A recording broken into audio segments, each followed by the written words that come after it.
Hello all, this is an update of the solar and alternative energy things and improvements that I've done in the past year or so since the last update. This is February 2017. This is again a solar alternative energy update from HPC Solar.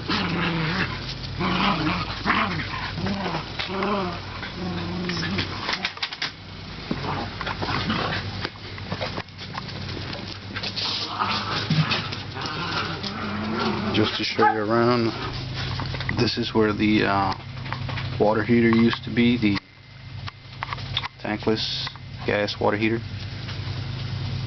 I've not hooked another one yet since my plans have changed. Now I plan to probably put one indoors, since I have found out I have already bought and installed two of them. Putting those small and relatively low quality tankless water heaters outdoors, whether they're covered or not, they last very little time. They corrode. They break easily with the especially with the changes. If you live in an area where the weather changes drastically, kind of like it does here during the winter and summer, it goes from extreme heat to rather low temperatures, below freezing many times and above 100 degrees Fahrenheit at others, depending on the season. So I basically abandoned the plans to keep buying and installing those tankless water heaters here outdoors.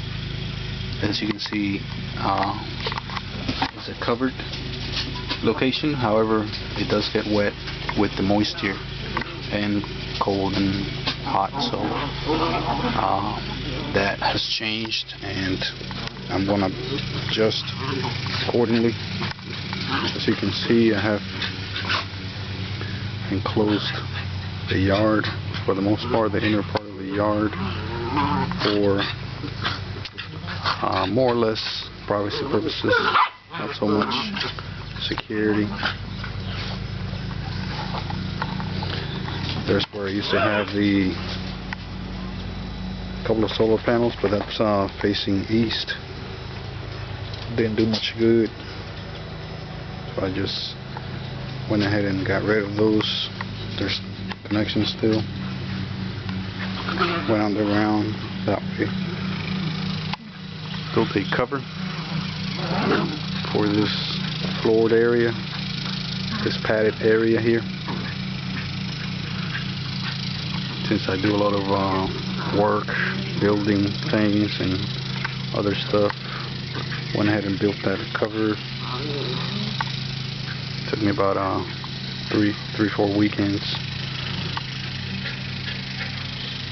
As you can see, I have a small shop area, covered shop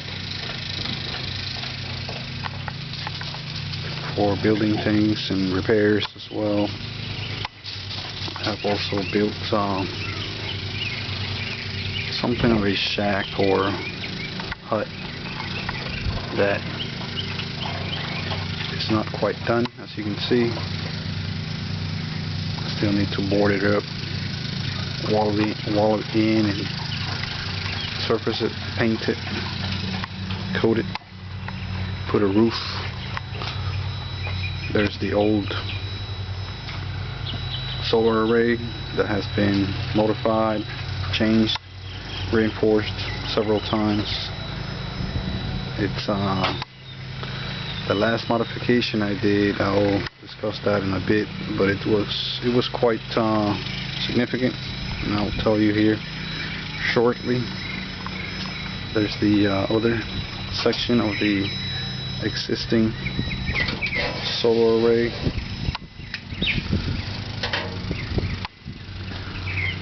This is also a significant change that I have made lately. This is a battery bank slash inverter slash electrical panel, all in one. Is a unit that houses or encloses all of those components: batteries, inverters, battery chargers, and the circuit breaker panel, or the overcurrent protection breakers. And I will tell you in a bit more detail how this all is tied together. I have some small setup here for monitoring, and I will come back and tell you more about all of that once I just describe some of the modifications and changes that I have done over the past year since I've last updated my audience. There's the shop that I have had for some time. I haven't made too many changes to it. It has served me well over the past few years here. I took the tank out lately from back there, and that's about the biggest change I've done. Just moved that water tank that I had back there out, sitting right there, if you can see that in the middle of the screen.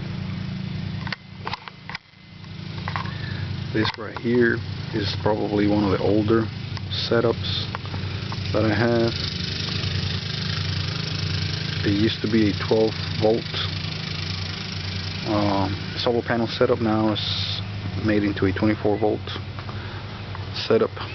And I'll again explain how it's tied up. There I have some 24 volt, 12 volt panels, but they're all now part of the same 24 volt system. As you can see, the grass is quite green, which is highly unusual. This is we're still in the middle of the winter, in the middle of February 2018. That's right there, part of I'm watching here, make sure I don't step on dog poop. That's basically the 2,500 gallon tank, water tank that I have set up. I have had that set up for a few years now, maybe closing on 3 years. And I plan to set up the other tank for that bigger tank, which is packed full of water. It's full to the brim with water. I plan to transfer the excess water from that tank to this one here that I'm going to set up soon. So you can see here the area where I had some plants, some cassava yucca planted. I have already dug those up, consumed most of it. We had about this year, very unusually, and luckily we had a good amount of yucca, or cassava, that grew in this area. And being middle Georgia here in a subtropical region, temperate zone, it was quite unusual for the cassava to grow. It took it about 8 to 9 months, but we did get some from it. They were not fully grown, but they were still good enough to eat. And I think the reason why they grew so much and so fast is because here in this area is because the reflection, the sun reflection from the panels probably helped the plants grow a lot faster than they would have without it. Those panels right there provided probably some reflection, and we did have a pretty warm and long summer. We usually have a pretty good amount of sun and heat in this area.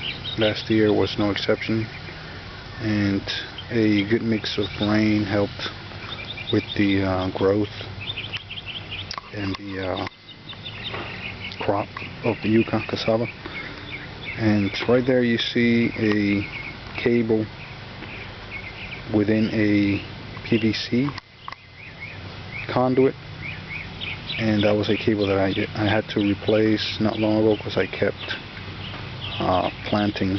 I kept cutting it with, you know, as you can see there, the shovel. Not a good idea to put a cable right in between, right across a flower bed or a, you know, a growing bed like I have here. But I put some protection now, so it should last a lot longer.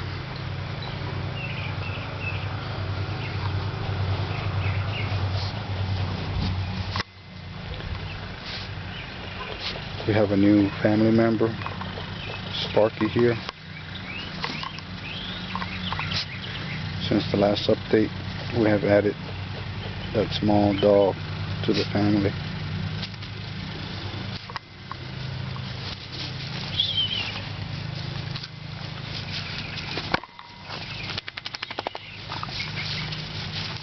They get super hyper.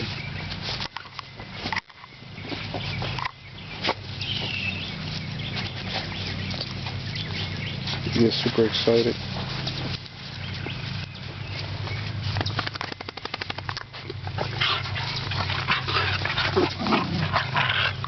Think.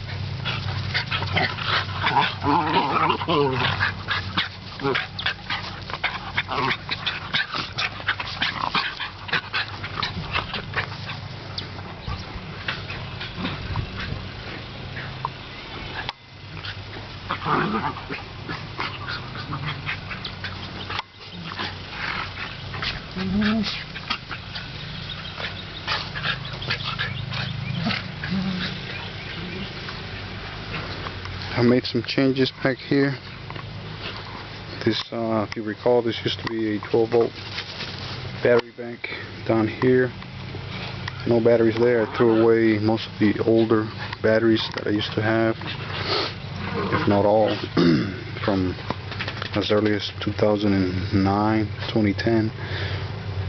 Those batteries were mostly outside, and I've learned also that outside batteries last a lot less time than batteries that are stored indoors.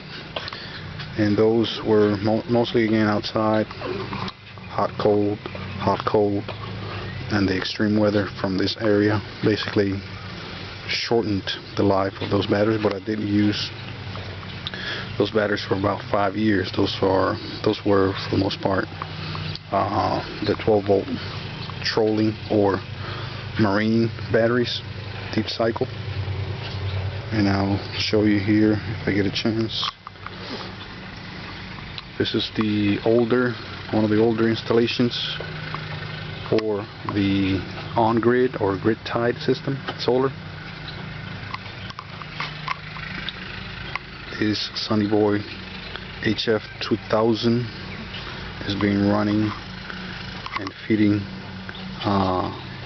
voltage amperage to the grid for about close to 3 years now, since 2012.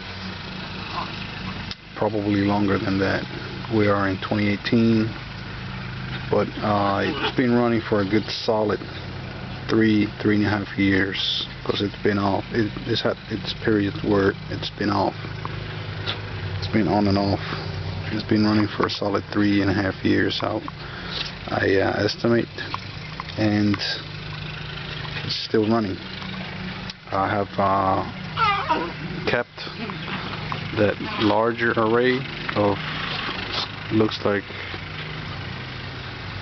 8 panels now. It used to be 12, but that array is usually putting from 150 to 300 or more watts per hour, feeding it straight to the electrical grid. And I think it has saved us a few $100s worth of energy in the time that it's been running. I can't say it has paid for itself. However, a few more years of running should get close to pay for itself in the savings. And it is not, in my situation, so much about saving. It's more about research, finding out exactly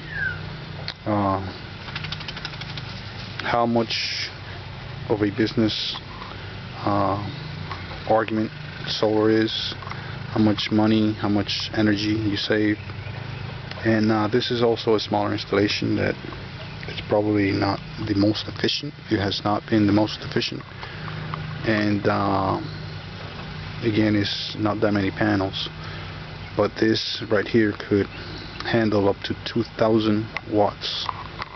And again, like I said, it has pushed the maximum of about 400 watts while I've been no, I take that back. It has pushed close to about 1,600 watts, 1,600, but that was at the peak of summer with 12 panels. Now the average has been close to about, I would say about 400 watts during sunny weather. So this right here was what used to be another battery bank. It has changed since. It is no longer in use. Those battery banks used to be all 12-volt battery banks, and the new setup I have, if I could go through that now, basically I consolidated all of the panels that you see, but the 8 panels there, the 9 panels there. Those are 9 panels. I consolidated all of the panels but those over there, and I made them into a 24-volt system.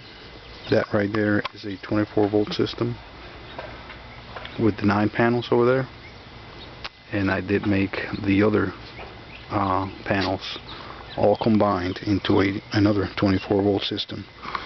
This system here is a grid-tied system, and the other system is off-grid, meaning that it's hooked up with batteries.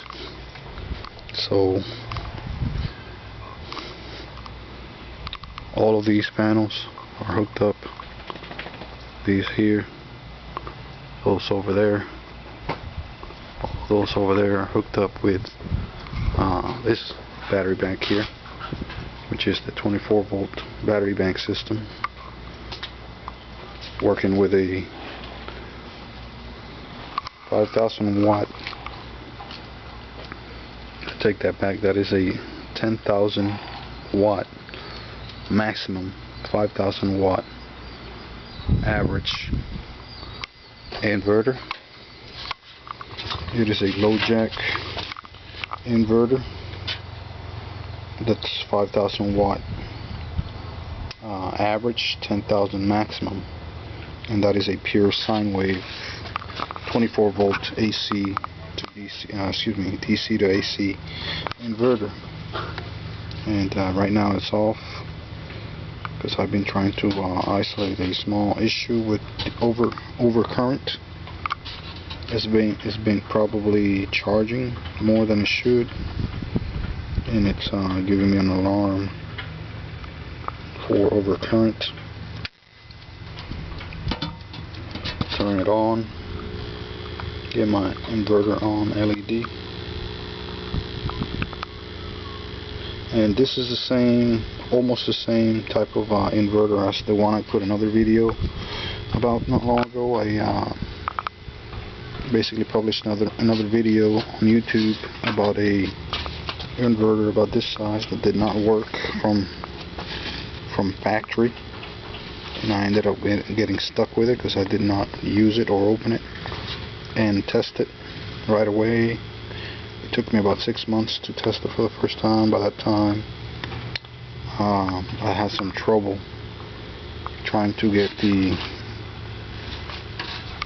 manufacturer involved, and in either case it was a manufacturer from China. any returns from China are just nearly impossible, especially when coming from eBay.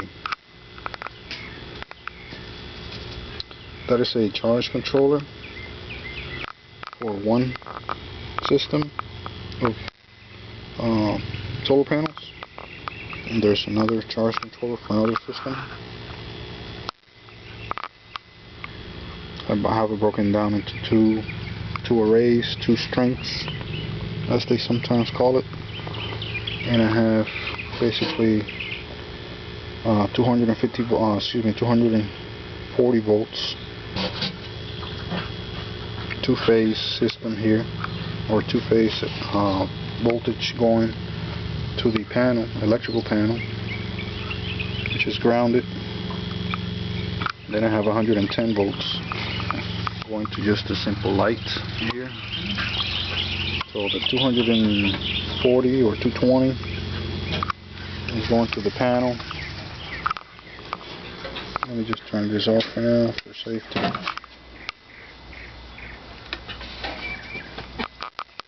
And it goes to this electrical panel, which is basically broken down into two phases, two electrical phases. You got A and B.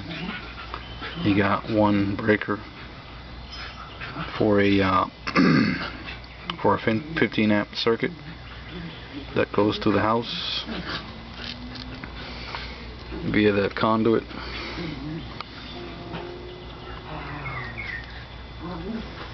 And then you have another breaker, 15 amp, that goes to another circuit, which is on that junction box, that square box, goes to the house as well, and it just follows that route. There's the light bulb there, and it ties off from there to the house, following that route, going onto that computer room that powers most of my computer equipment.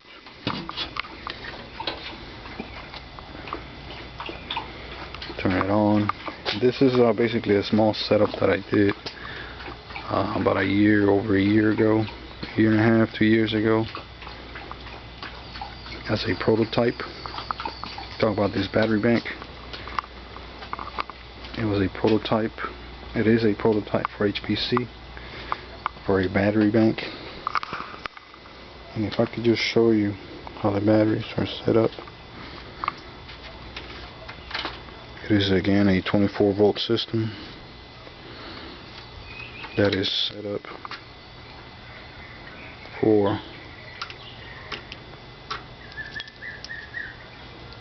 to work, to basically power the inverter and get 240 volts from it, or 220, however you want to call that.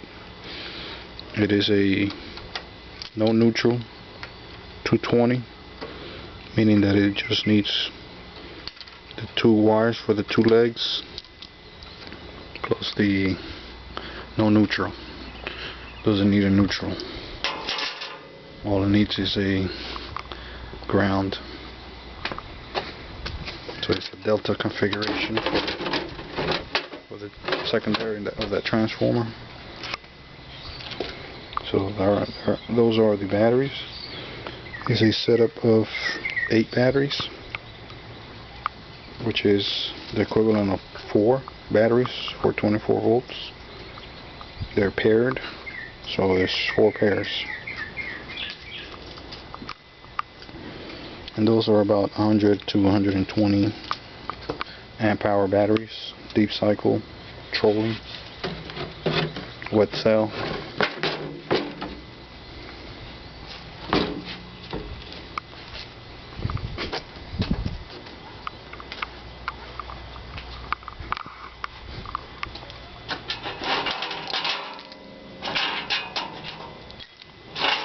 And that's basically a setup quite crude, quite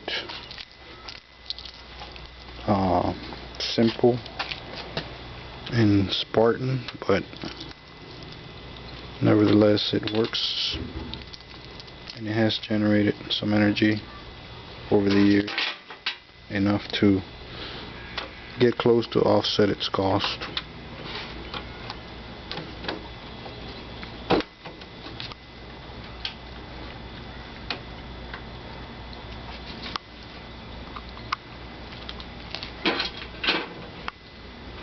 And next I will give you an update on the setup here that I have for wind generation, for wind energy, or electric energy generated by the wind generator, or the wind turbine as they call it, which has also been modified since last updates. However, I have not gotten much energy from it, not enough to offset its cost, which was originally about $600. Plus, that's not even considering the cost of installation and wires, batteries, all of the other costs involved with installing a wind mill or wind electric energy generator.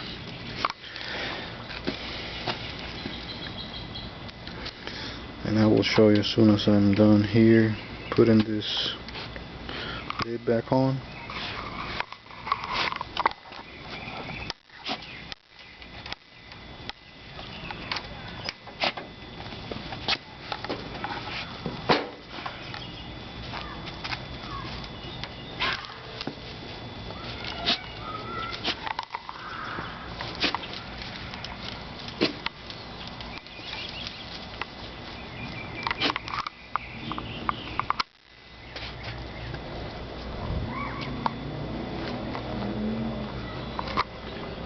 It's a calm day, almost no wind, so the generator's not turning much.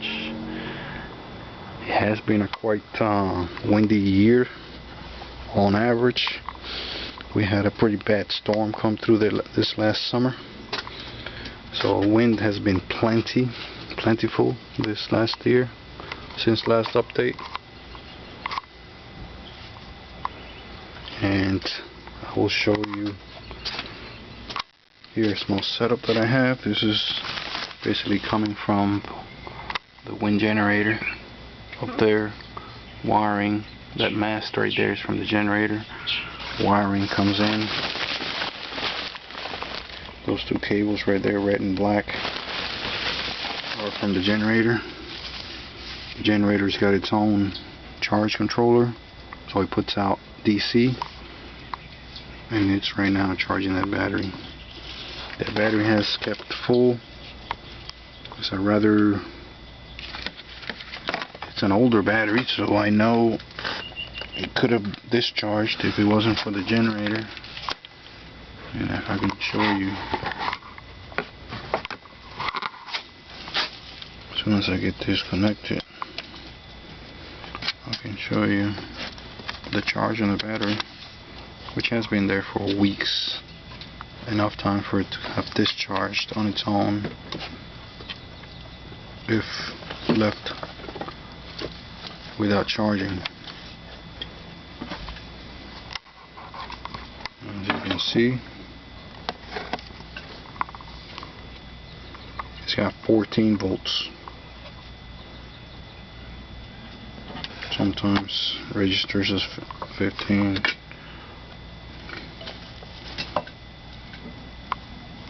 So you can safely say it's got 14 volts, which is full as far as battery charge goes. This is a 12 volt battery. I believe that is a regular car battery, not necessarily. No, I think that this is a trolling battery. It's not a plain car battery. I wouldn't do that.